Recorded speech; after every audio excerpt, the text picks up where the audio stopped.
Hello மக்களே, welcome to our channel Anu Priya's lifestyle. இன்றைக்கி நம்ம சேனலில் தஞ்சாவூர் பார்ட் 2 வீடியோ தாங்க பார்க்க போகிறோம். பார்ட் 1 வீடியோ பார்க்காதவங்க டிஸ்கிரிப்ஷன் லிங்க் கொடுக்குறேன், மறக்காமல் செக் பண்ணிக்கோங்க. நாங்கள் பஸ் ஸ்டாண்ட் போகிறதுக்காக ஆட்டோ ஏறினோங்க. அப்போது ஆட்டோக்கார அண்ணா தஞ்சாவூர் பேலஸ் நல்லாயிருக்கும்னு சொன்னாங்க. அதனால் நாங்கள் ஸ்ட்ரெயிட்டாக அங்கே போயிட்டோம்.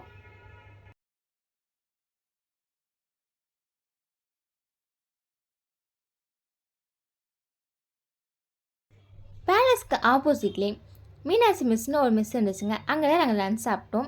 ஒரு மிஸ் 100 ருபீஸ்னு சொன்னாங்க. அன்லிமிட்டட் தான். டேஸ்ட் ஆவரேஜாக இருந்துச்சுங்க. ரயில்வே ஸ்டேஷன்லேருந்து பேலஸ் வர 100 ருபீஸ் கேட்டாங்க. நாங்கள் போகிறப்ப தான் பெயிண்டிங் ஒர்க் பண்ணிகிட்டு இருந்தாங்க. பார்க்கவே அழகாக இருந்துச்சு.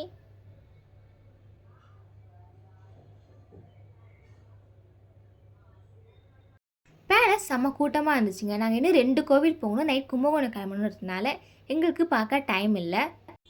பார்த்துட்டு வெளில வந்தவங்களை கேட்டப்போ நல்லாயிருக்குன்னு சொன்னாங்க. இங்கே அடல்ட்டுக்கு 50 ருபீஸும் சில்ட்ரனுக்கு 30 ருபீஸும் டிக்கெட்டு. நீங்கள் தஞ்சாவூர் வந்தீங்கன்னா கண்டிப்பாக வந்து பாருங்கள். பேலஸ்லேருந்து புனேநல்லூர் மாரியம்மன் கோவில் 10 கிலோமீட்டர் டிஸ்டன்ஸ் வருங்க. நாங்கள் ஆட்டோவில் கேட்டப்போ 300 சொன்னாங்க. ஃபைனலாக 270க்கு ஓகே பண்ணியாச்சு. நாங்கள் அப்படியே கோவிலுக்கு கிளம்பிட்டோம்.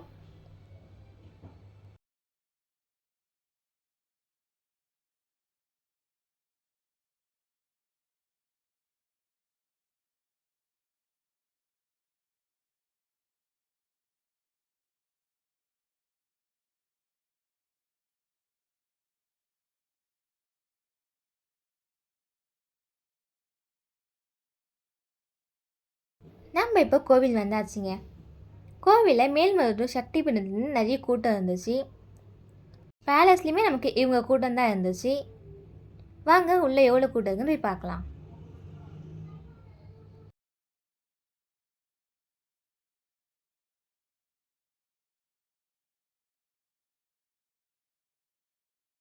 உள்ள ஃபோட்டோஸ் வீடியோஸ் அலோட் கிடையாது. நாங்கள் போகிறப்ப அம்மன் இந்த அலங்காரத்தில் தான் இருந்தாங்க. சாமியை சூப்பராக தரிசிச்சுட்டு வெளியே வந்தாச்சு.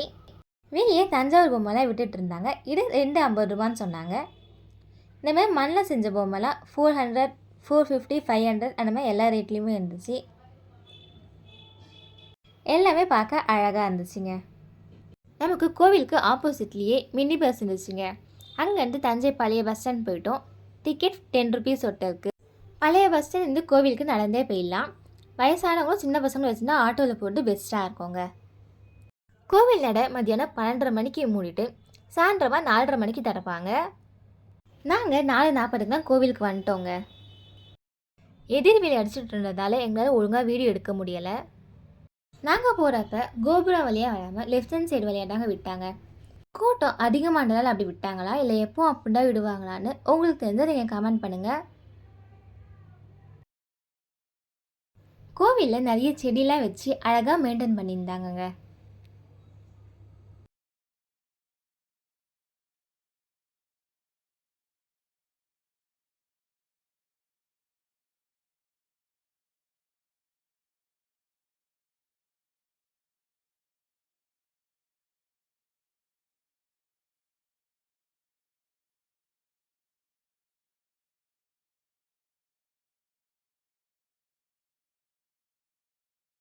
கோவிலுக்குள்ளே வந்ததும் குட்டி விநாயகர் சிலை ஒன்று இருந்துச்சு. அவரை வணங்கிட்டு ஸ்ட்ரெயிட்டாக வராகி சன்னதிக்கு போயிட்டோம்.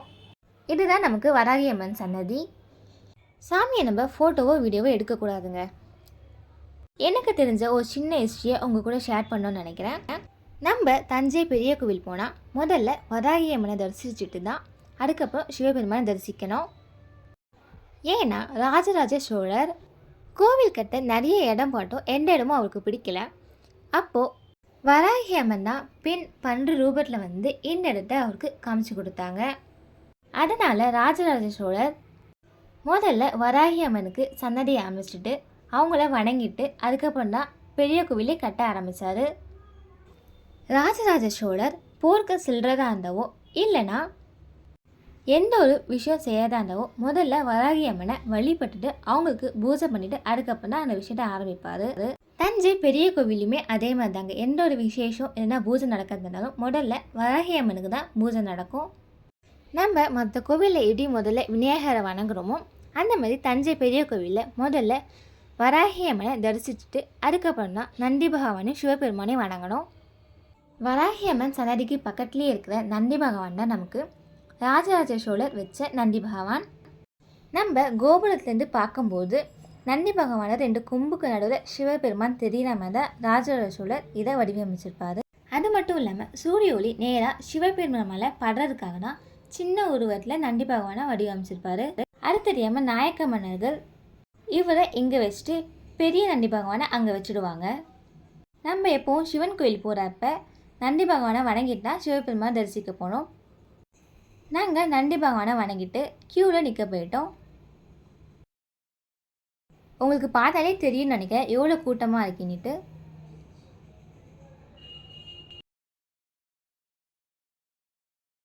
அப்படியே நானும் என் தம்பியும் அங்கேருந்து எழுத்துக்கள் எல்லாம் ஆராய்ச்சி பண்ணிக்கிட்டு இருந்தோம்.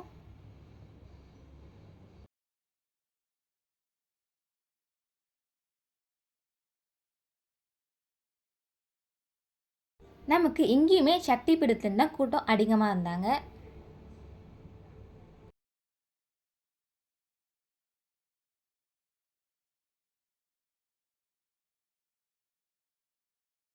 உள்ள சாமியை வீடியோ எடுக்கக்கூடாது, நாங்கள் எடுக்கலை. எங்களுக்கு முன்னாடி இருந்தவங்க வீடியோ எடுத்திருந்தாங்க. உங்களுக்கு காமிக்கிறதுக்காக அவங்ககிட்ட இருந்து ஷேர் பண்ணிக்கிட்டோம். அங்கங்கே இந்த மாதிரி தகவல் பலகெல்லாம் நிறைய வச்சுட்டு இருந்தாங்க. நாங்கள் சாமியை நல்லா தரிசனம் பண்ணிட்டு வெளில வந்துட்டோம். அப்படியே கோவில் சுட்ட ஆரம்பிச்சிட்டோம்.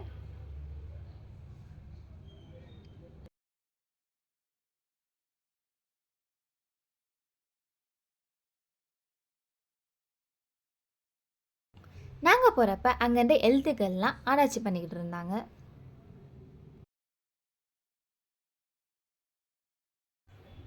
அப்படியே கோவிலை வளைச்சி ஃபோட்டோ எடுத்து நாங்களும் ஃபேமிலி ஃபோட்டோ எடுத்துக்கிட்டு அங்கேருந்து கிளம்பிட்டோம்.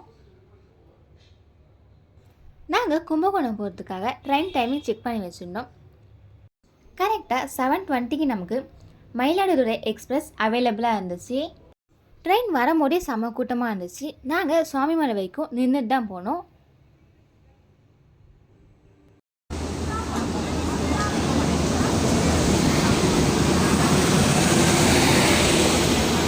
தஞ்சாவூர்லேருந்து கும்பகோணம் போட 30 rupees சார்ஜ் பண்ணியிருந்தாங்க.